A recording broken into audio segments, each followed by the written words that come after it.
Hello, hey Boomer listeners. Today is International Women's Day.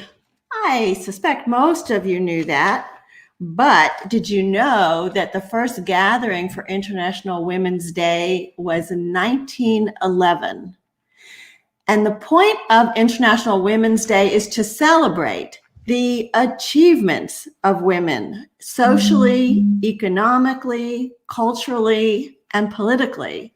And we have come a long way since 1911, but there's still a long way to go.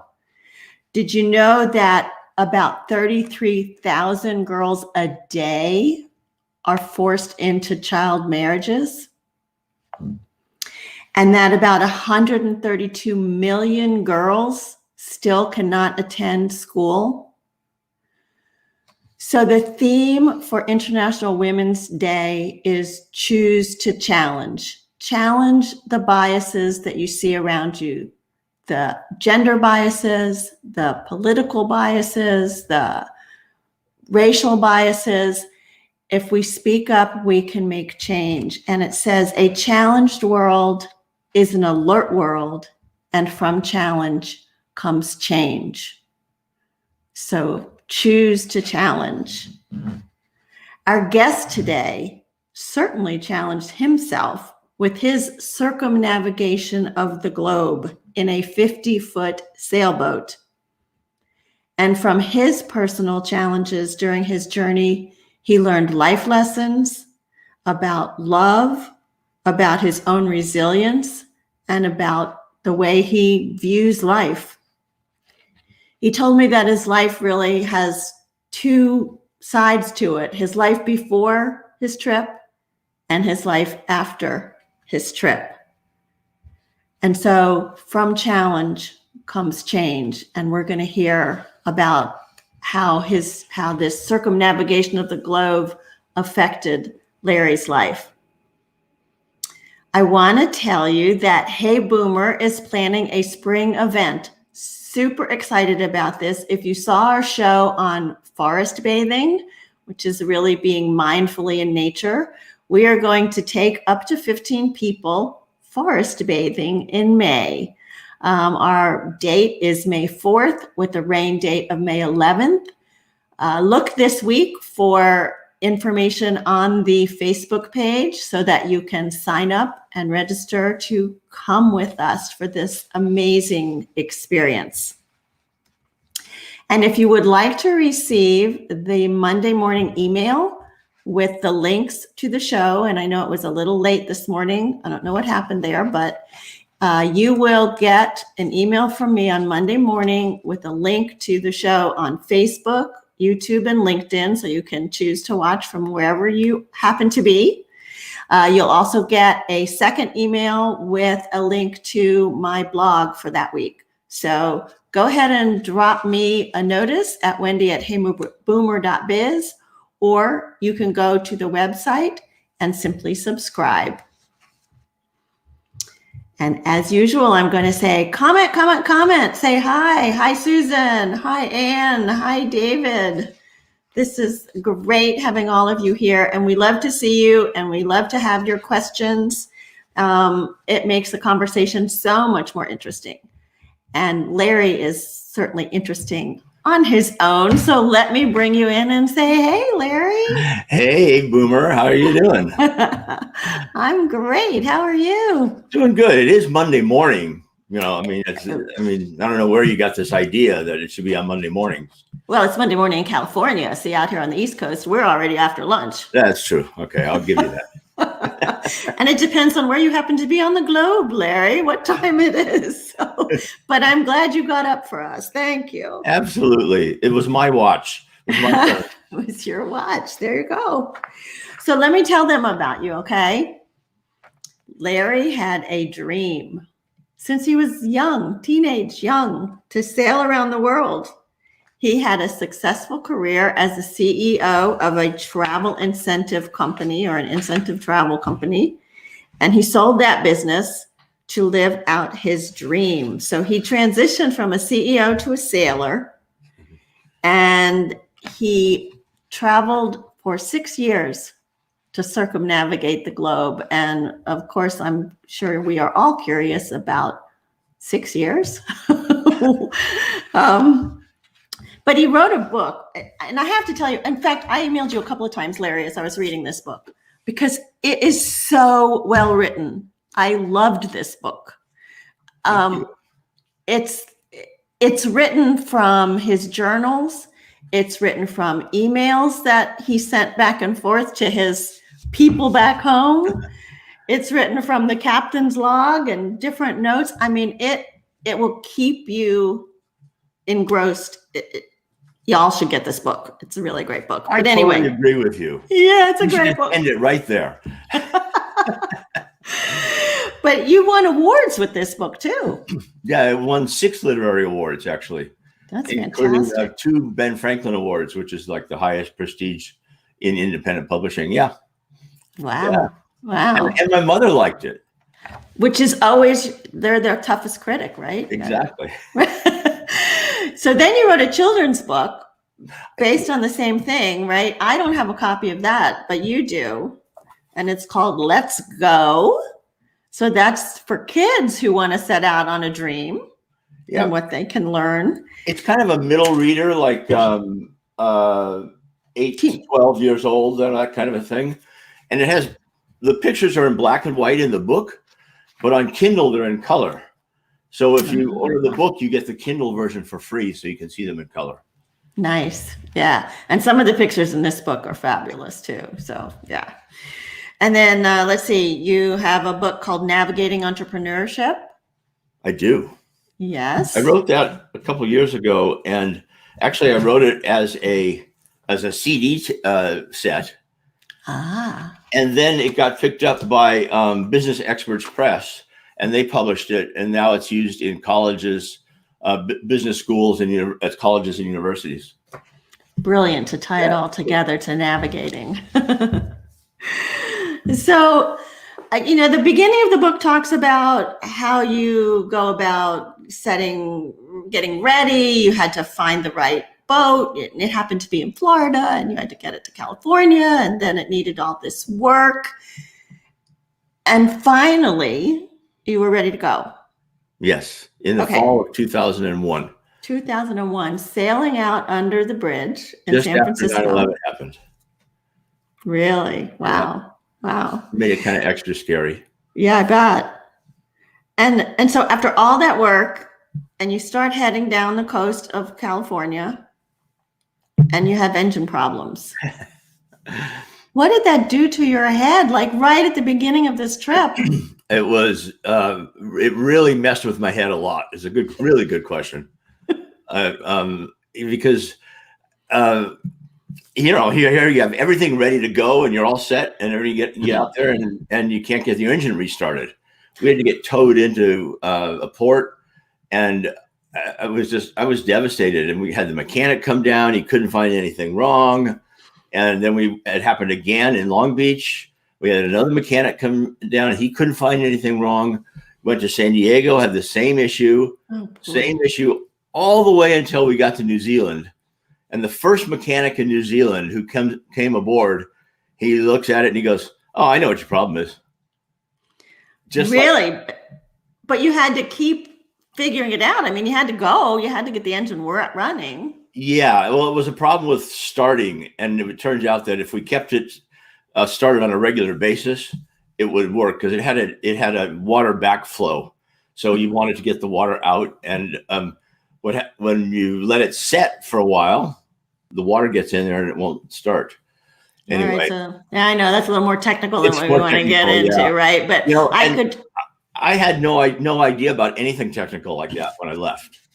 Right. Yeah. I mean, I was, I cursed myself for not taking auto mechanics like my father wanted me to do. Instead I wanted to be class president, and yeah, it's different. But there were a lot of things that broke all along the way. I mean, constantly. And at one point in Tonga, we lost our autopilot, and I was ready to just pull the plugs on the boat and let it go down. I mean, it was really, really frustrating. And then I met this guy named Biagio from Canada, and he was a steel engineer. Ah. And he had steel on board his boat, a lot of extra. And he and another guy named Lindsay and Patrick, my crew, were down below for 3 days formulating the right parts and everything. And he taught me that everything can be fixed. Everything.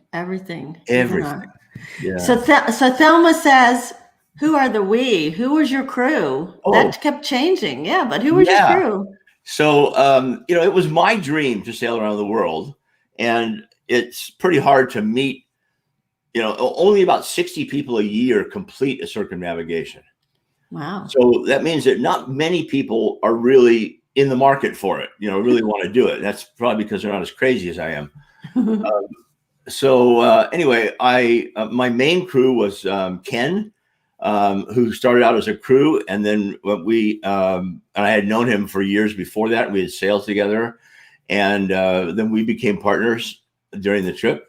When we crossed the oceans, so for the most part, it was just the two of us, just Ken and I.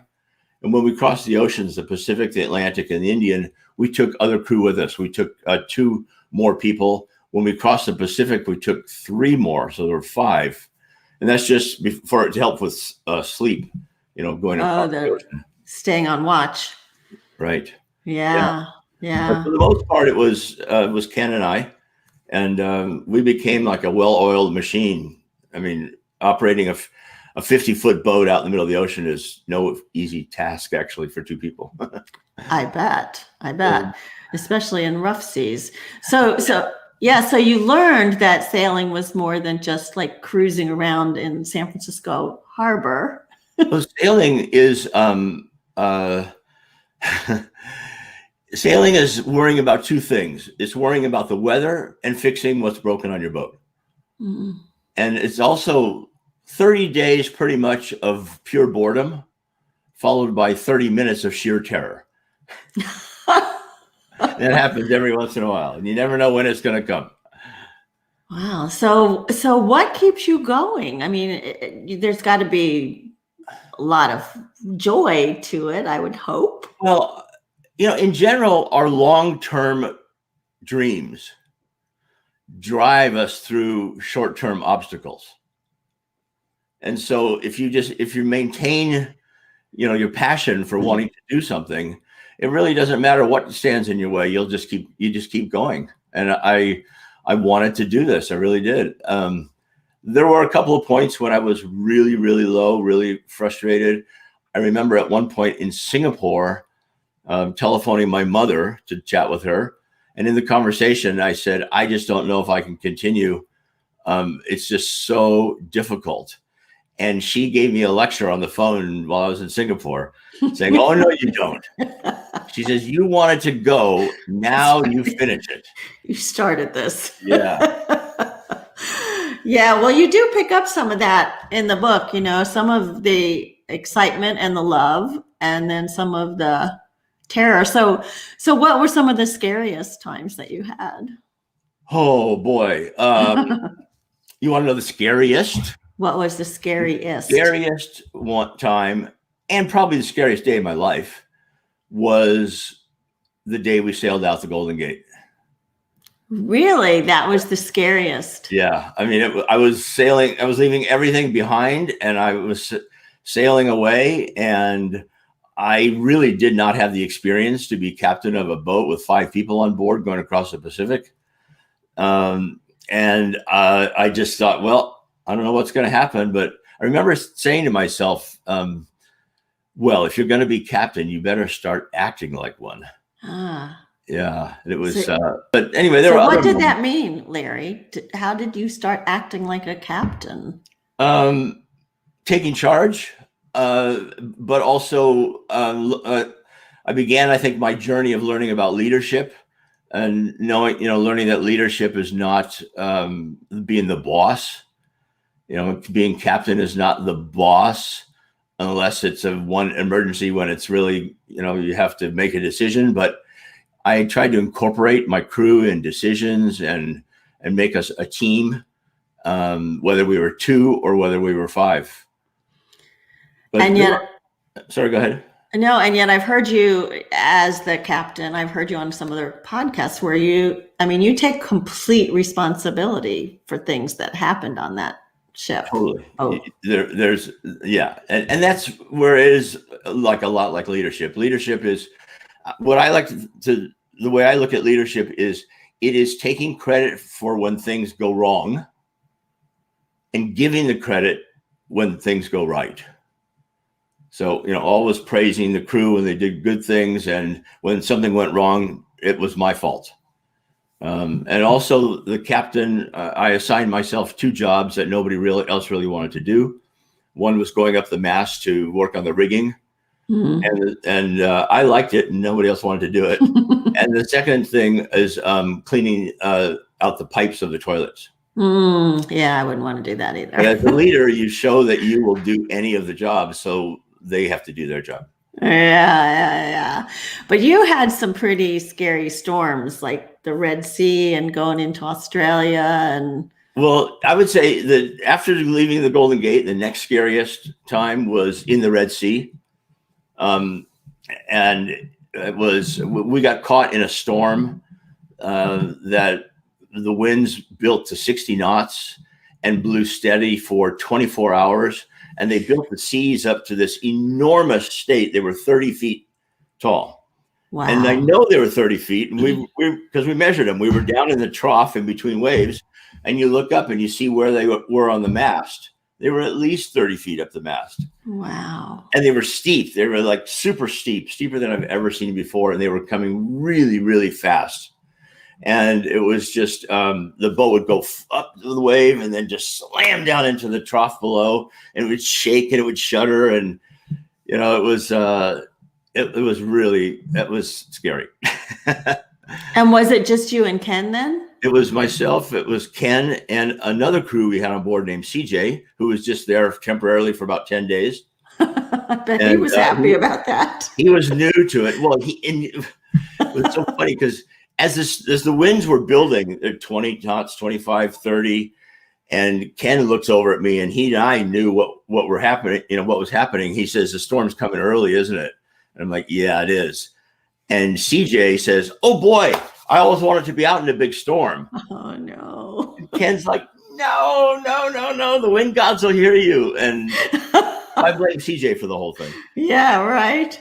No, it was my fault for getting us into that situation.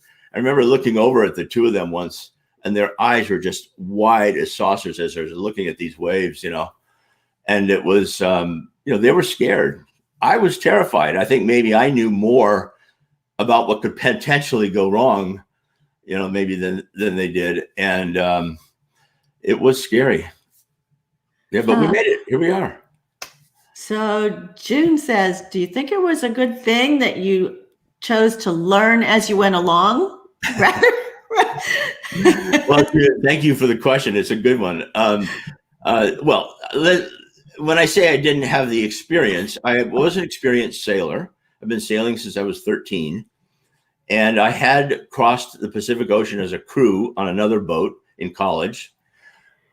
I had raced a lot of big boats and small boats. So I had the sailing experience. But when I say the experience, I mean mental preparation, being ready for things that are coming at you that you just never expected. You could never be ready for that. So I can't teach that. I can, how to prepare for that other than don't be surprised. Yeah. And be able to, I guess, adjust, be flexible, right? Yeah, absolutely. So did you expect it was going to take 6 years? Oh boy, that's that question. That keeps coming up lately. I'm sure. Yeah. I didn't. A couple of things. One is I only had really enough money to go for about 2 years. Uh-oh. And and I didn't, we set off, of course, we set off and I said, I'm going to sail around the world.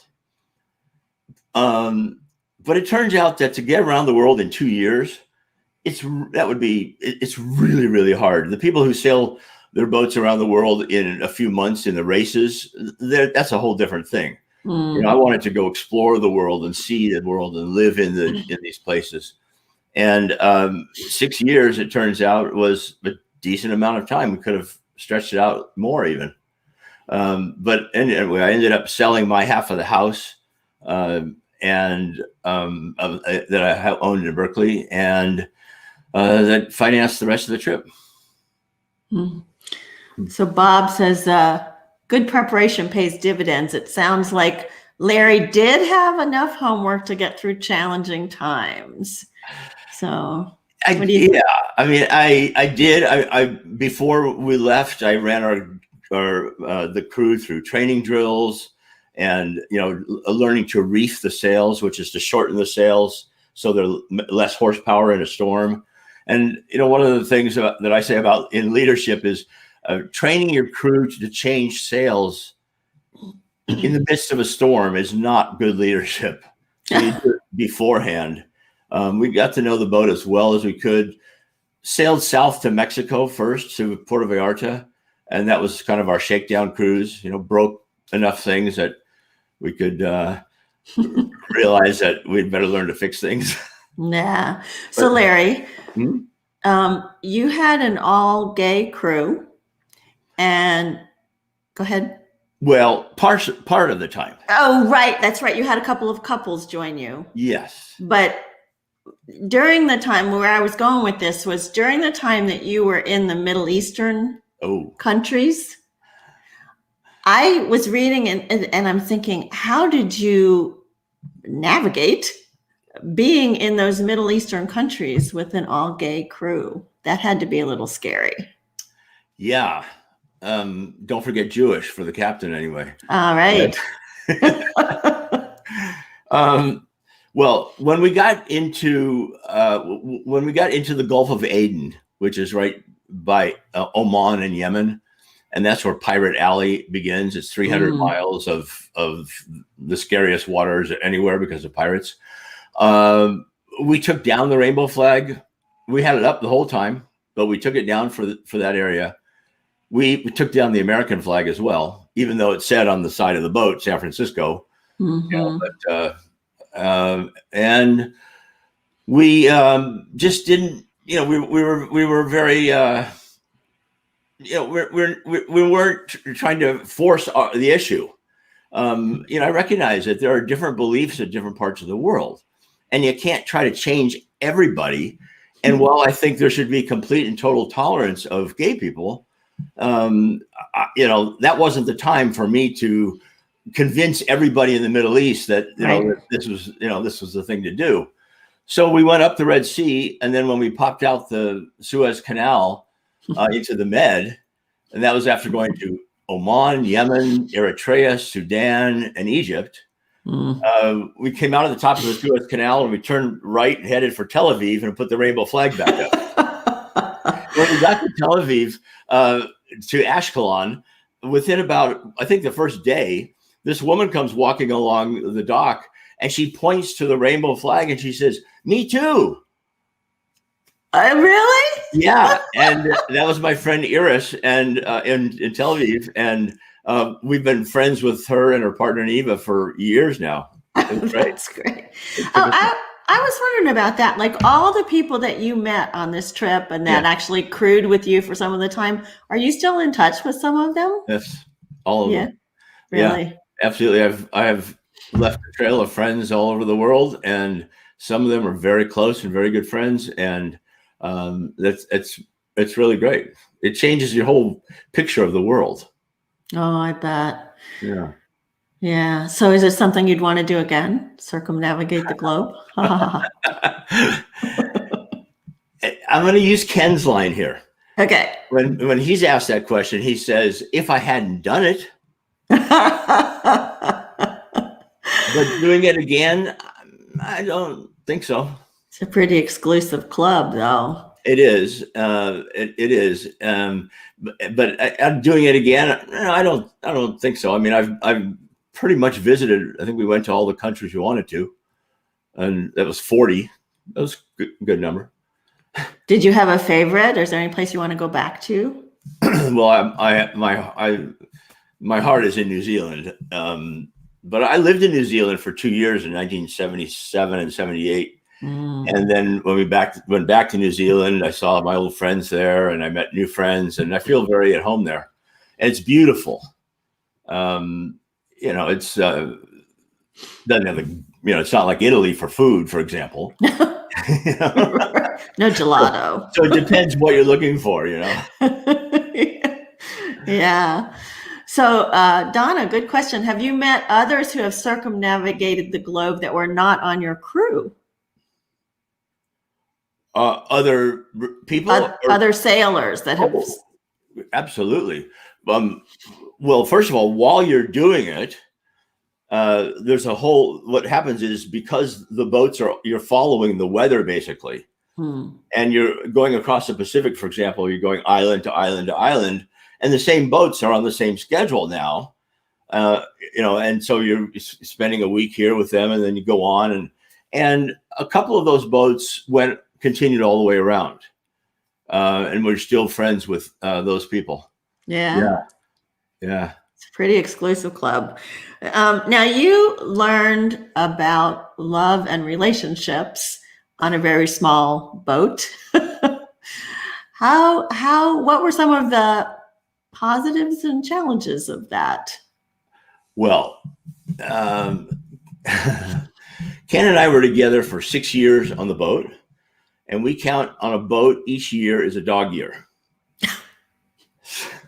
That's 42 years right there. Oh my gosh. As I said, we became a well-oiled machine. We were not only we were partners, we really liked each other, we loved each other, and we were supportive of each other. For example, every once in a while, regardless of whether you're the captain or the crew, you're going to have a breakdown. I mean, a mental breakdown. I mean, you just do. You just can't take the pressure is just overwhelming sometimes. And we always said, it's okay if we have breakdowns, but not at the same time. Right. So if he was upset about something, I had to hold it together, and vice versa.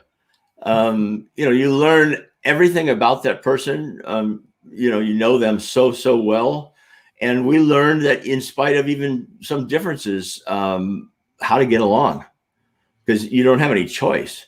I remember actually one time crossing the Pacific, there was a disagreement between two crew members, and they were having a shouting match.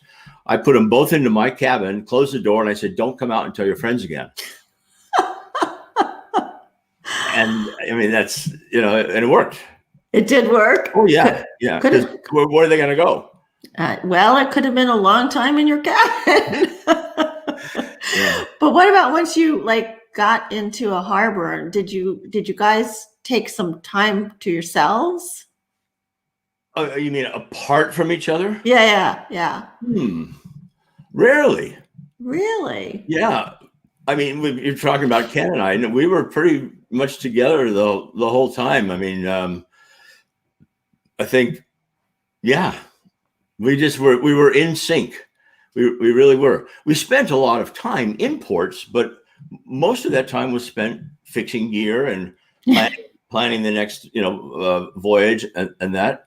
It took 2 years to cross the Pacific for us. 2 years to cross the Pacific. Yeah, because you go for 6 months, and then when hurricane season comes, you have to get out of hurricane season either by sailing north or south. So then we sailed south to New Zealand, and then we were there in New Zealand for 8 months, and then we sailed back up into the Pacific, and we were there for a few months, and then back down to Australia, where we were another 8 or 9 months, I think, and then up towards Indonesia and Southeast Asia. So how did you so here you are in New Zealand for 8 months. Did you have work? How did you survive just sitting around for 8 months? Yeah, we didn't sit around much. If we weren't working on the boat, we toured. We tried to go see wherever we were. And we, in New Zealand, I bought a car because we were there for so long and stayed there. And, we didn't work per se. I mean, we were pretty much living off of my earnings. we started out with the idea that Ken would be income for us by being the technical consultant to other people's boats for their computers, because he's a brilliant network engineer. So we even had a sign made saying, Julia, computer help, channel 68 on the radio. But when we went to put it up, it just felt funny that we were going to charge our fellow cruisers. And we ended up, Ken would just go over and help everybody. And I just made sure that they gave him enough to eat and drink. And he was happy with that. But it seems like that was in return, because a lot of people helped you with things on your boat too. So exactly. And so we couldn't charge anybody. It just isn't done. That kind of community, close knit group of people. Someone will call and say, do you have such and such a part? And you say, yes, I do. And they go, well, here, you can have it. It's not like, it's just family. It becomes really close family. That's what it felt like. And then it felt like at the end, you were ready to be done. Yes, we both were. And when you read through the book, you see that the book kind of accelerates towards like the last quarter or third of it. And that's to reflect actually how we were feeling and how the trip was going. We had enough. I mean, there's only so much beauty you can take, and only so many, another beautiful beach. And okay, that's great. And Ken wanted to get on with his career. He took a break from work. I didn't know what I was going to do, but he wanted to get back. And I was very happy with coming back. My mother was getting older, and I wanted to see her before she passed. And I wanted to get the book out before she passed. So 6 years turned out to be just about the right amount. Yeah. So you got back, and what did you do?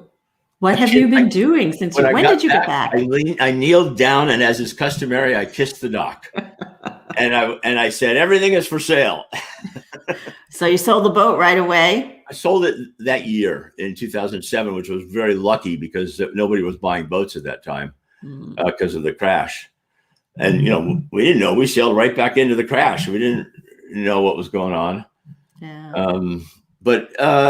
Then I started thinking, putting the book together. And I started with 2,000 pages of notes, diaries, logbooks, emails, and everything. And, so it was quite a job to narrow it down into an interesting story, You did a great job.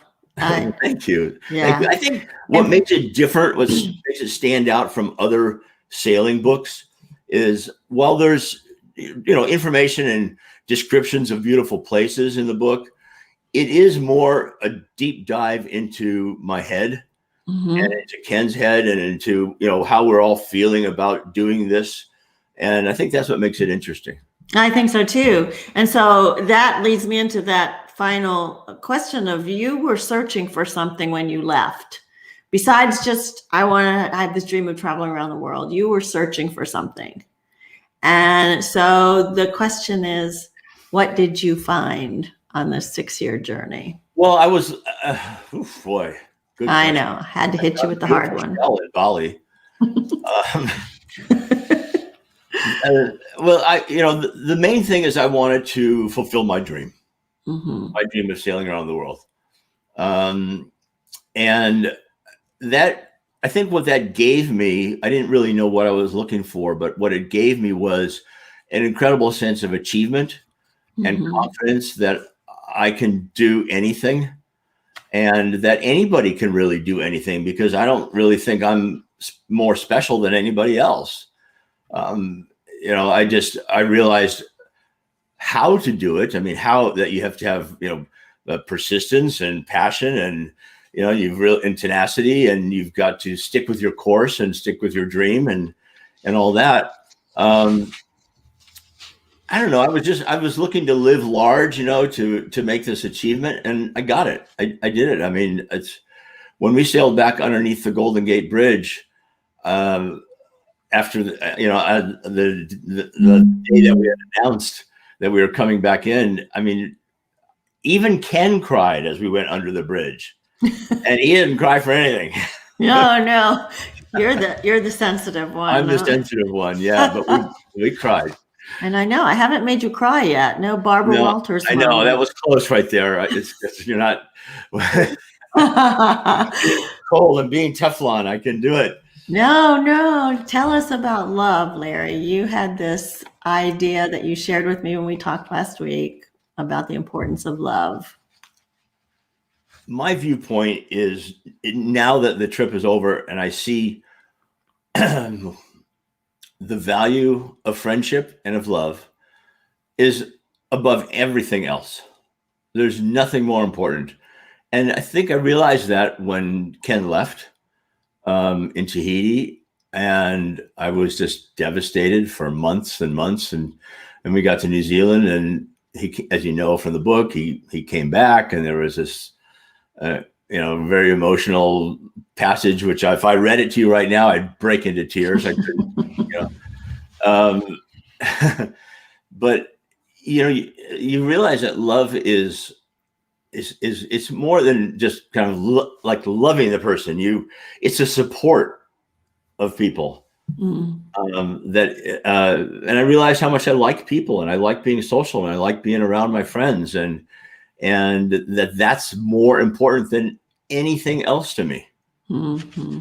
And the other thing that I would say that I learned from the trip is, well, before going, the trip was, for me, it was to achieve my dream. And now that I've achieved that dream, which is, amazing that I've done that, I was kind of searching for, well, what's next? What's my next dream? Right. And what I realized, and I had learned on the trip, was my next dream is to motivate, inspire, and encourage others to achieve their dreams. And that's what makes me feel good these days. Yeah. And I love it. And that's how I do with my speaking and my writing and my coaching. And, is that I help other people. Basically, I untie other people's dock lines for them. Yeah, I like the way you say I help that. them do it. Yeah. Yeah.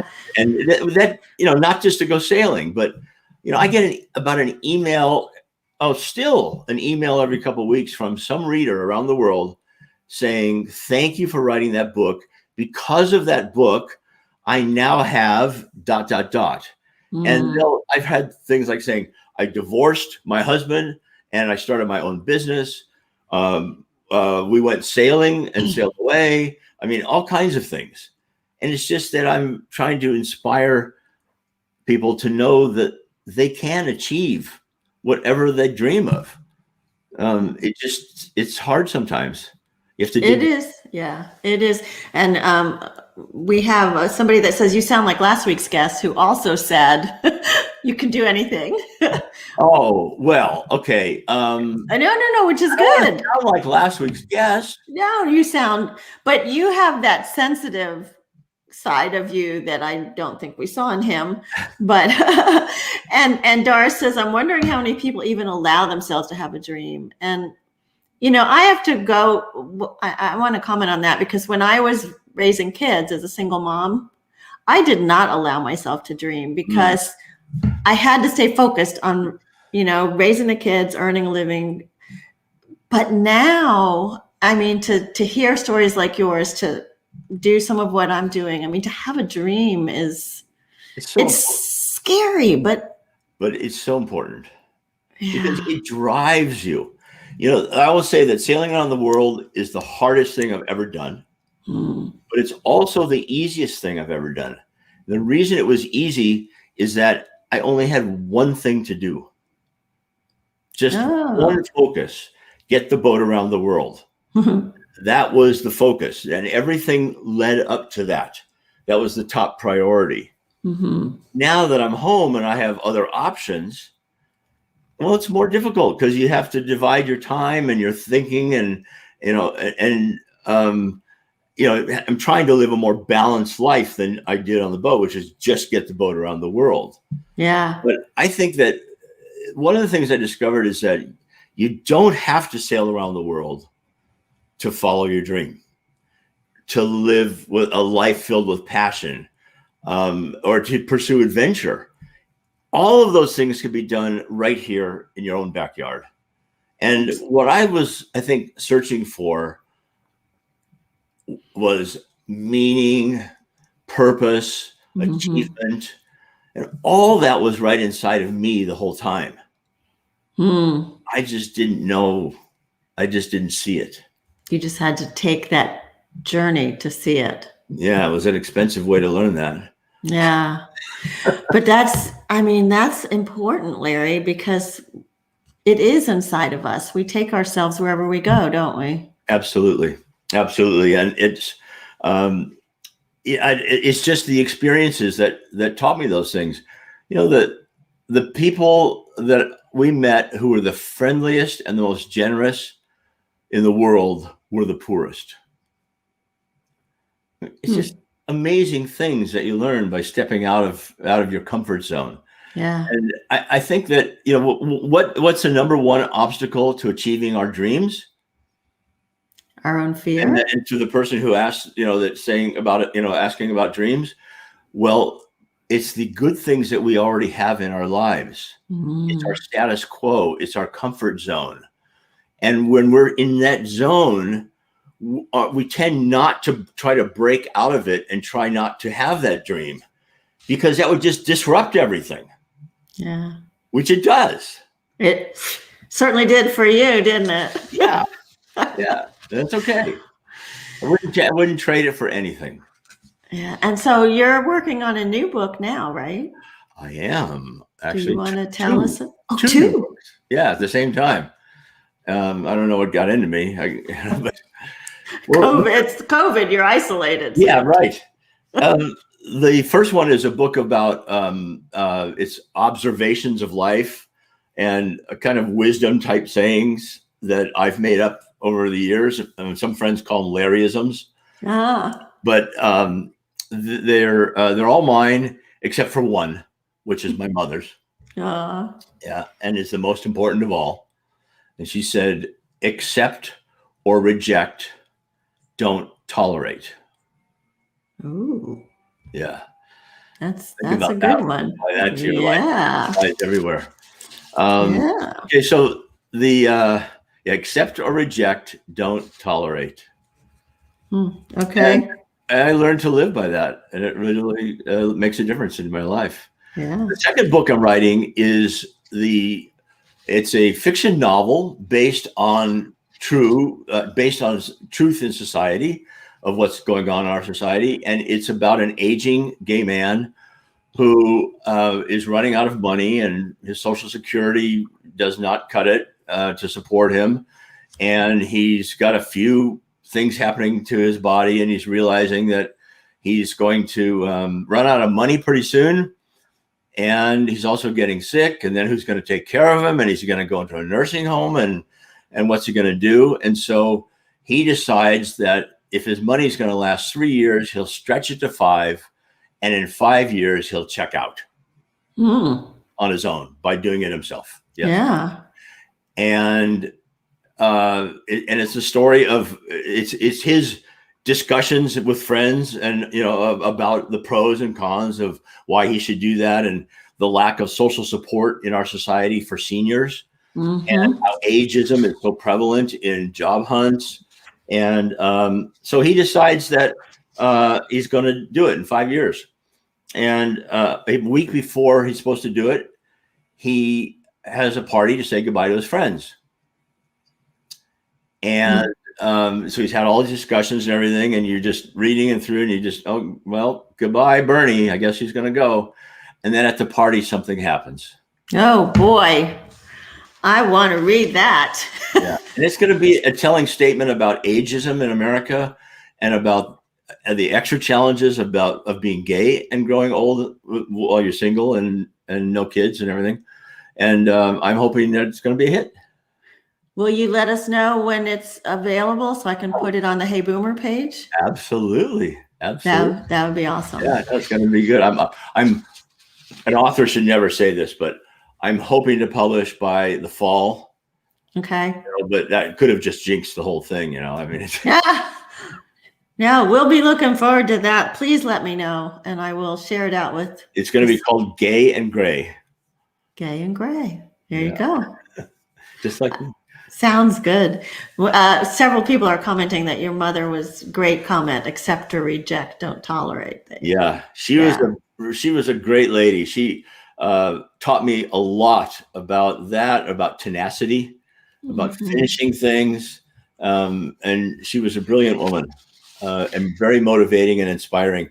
I remember at one point she says, "Now you turn that boat around and come home and I'll make cookies for you." Mom, when I get home, I want those cookies. I want those cookies. Yeah. When I did get home, we got back into Long Beach. That was pretty amazing. I bet. Yeah. Well, let me let people know how they can find you. Oh, good idea. Yes. So Larry's website, very easy, larryjacobson.com. Very good. And you can, he even gave me permission to give out his email address. Yes, please. So you can email him at larryjacobson.com. Yep. And as you can see, he's one of the nicest guys you're going to meet. So it's true. I'm so glad to have you as a friend. Intercontinental, even though one of these days we're going to meet in person. Yeah, I know. I look forward to that. But I do too. Yeah. And just make a note that on my website, there's a 30-minute movie about the trip. And it's actual footage from our trip. And your TED Talk too is there. And both of my TED Talks are there. So the TED Talks are on the speaker page. On the home page is the movie. And on the author page is the book trailers for both The Boy Behind the Gate and the children's book, Let's Go, which is a 1-minute book trailer that's really fun. Okay. All right. So if you like what we are doing on Hey Boomer, you can support us by buying me a cup of coffee. You can do like a one-time $10. If you give $75, you get a free sponsorship mention on the show. So please support what we are doing as we're growing this community. And then I also want to tell people about my guest for next week. Her name is Nancy Board, and Nancy is an international expert in corporate health, well-being, and workplace mental health support. She is also the co-founder and COO of Global Women for Well-Being, and their mission is empowering healthy female leaders at all levels for a sustainable world. So she sounds interesting. Yeah, she's very tells great stories. Her husband is like this in the Guinness Book of World Records for things. So they're an interesting couple. Yeah. So I think that'll be a great show. I always like to remind my listeners, Larry, at the end of the show by a quote from C.S. Lewis, where he says, "You are never too old to dream another dream or set a new goal." Ooh. So I can't add another quote to that. Would you like to? Then I'd be the last one. Go ahead. There's so many. How about this one? Neither words nor worry affect outcome. Only action does. So true. Yeah. Larry, thank you so much for being my guest today. This was so much fun. So much Even fun. for a Monday morning. I know. See, now you got the whole day ahead of you. Yes. So thanks, everyone, for joining us today. Please come back next week to dream together, to share together, to grow this community. My name is Wendy Green with Larry Jacobson, and this has been Hey Boomer. Thank you.